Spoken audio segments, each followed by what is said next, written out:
O que Nietzsche realmente quis dizer ao declarar Deus está morto? Por que ele acreditava que a moral tradicional enfraquece o ser humano? O que é o além do homem e por que ele é tão mal interpretado? Como a filosofia dele pode transformar alguém mais forte emocionalmente? Nietzsche era um pessimista ou um libertador? Por que suas ideias foram distorcidas ao longo da história? A dor é realmente necessária para o crescimento humano. O que ele queria dizer com torna-te quem tu és? Qual era o maior medo de Nietzsche sobre a humanidade moderna? Se Nietzsche estivesse vivo hoje, como ele veria nossa sociedade?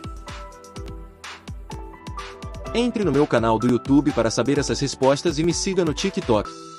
Obrigado.